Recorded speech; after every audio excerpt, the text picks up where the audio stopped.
मुझे ऐसा लगता है कि ये जो एकजुटता शेड्यूल कास्ट शेड्यूल ट्राइब के लोगों में हो रही है, उसको तोड़ने के लिए डिवाइड एंड रूल की पॉलिसी को इख्तियार किया जा रहा है। जिन जजों ने ये ऑर्डर किया है उसमें से SC/ST के कितने हैं, ये बहुत इंपॉर्टेंट है। अगर आप वर्गीकरण करना ही चाहते हैं तो मैं चाहता हूं कि सर्वोच्च न्यायालय से इसकी शुरुआत होनी चाहिए। बंद कमरे में बैठ के कुछ भी फैसला ले लिया जाएगा और मुझे फिर कॉन्स्टिट्यूशन के साथ खड़ा होना पड़ेगा। आर्टिकल 341 क्या कहता है? क्या ये आर्टिकल 341 का वायलेशन नहीं है? देखिए, मैंने अभी माननीय सर्वोच्च न्यायालय का पूरा आदेश नहीं पढ़ा, मैं उसको स्टडी करूंगा। और मेरे आज भी याद है कि मैं लगातार लाइब्रेरी जाता हूं कॉन्स्टिट्यूशन असेंबली की जो डिबेट्स हैं, जब ये रिजर्वेशन पैटर्न आया उसको स्टडी करने के लिए आज भी मुझे उस पर जाना पड़ेगा।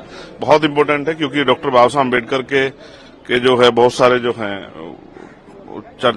चर्चा उन्होंने जो है उनके कोर्ट्स को उसमें यूज किया है।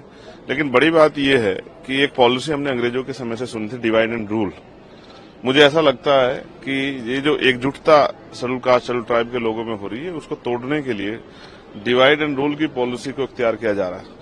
अभी मुझे इसमें यह भी जानकारी करनी है कि माननीय सर्वोच्च न्यायालय में जिन जजों ने ये ऑर्डर किया है उसमें से SC/ST के कितने हैं, ये बहुत इंपॉर्टेंट है।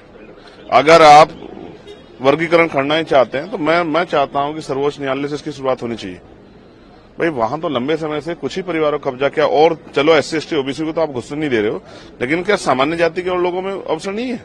तो उनको भी आप मौका नहीं दे रहे हो। तो अगर आपको करनी है किसी वर्गीकरण की शुरुआत तो शायद वहीं से की जाए, सर्वोच्च संस्था। नीचे से क्या करना चाहते हो?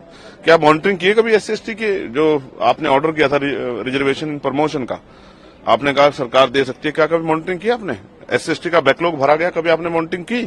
SC/ST पे जो कास्ट एट्रोसिटी हो रही है, किन जातियों पे हो रही है, आपने कभी मॉनिटरिंग की? क्या आपको जानकारी है कि क्या आंकड़े हैं SC/ST को जो रिजर्वेशन मिल रहा है नहीं मिल रहा है? उनकी आर्थिक स्थिति के क्या आंकड़े आपके पास? बंद कमरे में बैठ के कुछ भी फैसला ले लिया जाएगा और मुझे फिर कॉन्स्टिट्यूशन के साथ खड़ा होना पड़ेगा। आर्टिकल 341 क्या कहता है? क्या ये आर्टिकल 341 का वायलेशन नहीं है? आपने इकोनॉमिक वीकर सेक्शन के आधार पर EWS के फैसले को जो है मान्यता दी थी, क्या वो एंटी कॉन्स्टिट्यूशनल नहीं था? तो बहुत सब चीजें। और फिर एक और जस्टिस हैं बेला द्विवेदी जी, उनके फैसले को भी उन्होंने असहमति जाहिर की, उसको भी स्टडी करना पड़ेगा। तो इसलिए कह रहा हूं, बहुत बड़ा विषय है।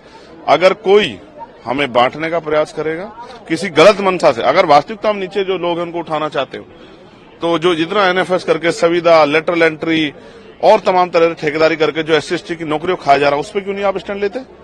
तो ये बहुत कुछ है इसमें देखने के लिए। अब इसको देखेंगे और फिर प्रेस करके प्रेस क्लब में अपनी पूरी बात विस्तार रखें, क्योंकि ये बड़े समुदाय का मामला है। ये मेरे व्यक्तिगत का मामला नहीं है, ये एक बड़े समाज का, जो आजादी के 75 साल बाद भी, जिसको हम अमृतकाल कह रहे हैं, सरकार अमृतकाल कह रही है, और जिसको कह रहे हैं विकसित भारत, उसकी देश की दुनिया की 5वीं अर्थव्यवस्था की जहां बात हो रही है, वहां SC/ST कहां खड़ा है? क्या कास्ट एट्रोसिटी खत्म होगी?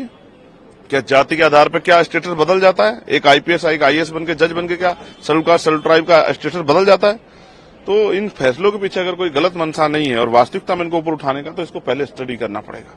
और फिर, क्योंकि हम कोर्ट में नहीं थे, मैं ये भी देखूंगा कि इसको अपोज करने वाले, इस फैसले में SC/ST का पक्ष रखने वाले कितने वकील थे और वो कौन सी जातियों के थे, और SC/ST के विरोध में खड़े होने वाले कौन से वकील थे, वो किन जातियों के थे, कि सबके चेहरे भी उजागर होने चाहिए कि कौन हमें बांटना चाहता है, वो कौन सी पार्टी जुड़े हुए लोग हैं। सब चीजों पे हम लोग जो है बिंदुवार इसकी जानकारी हासिल करेंगे और फिर प्रेस क्लब में मीडिया को बुला के अपनी बात को रखें, क्योंकि बहुत बड़े समुदाय का फैसला है, मिनटों में नहीं हो सकता।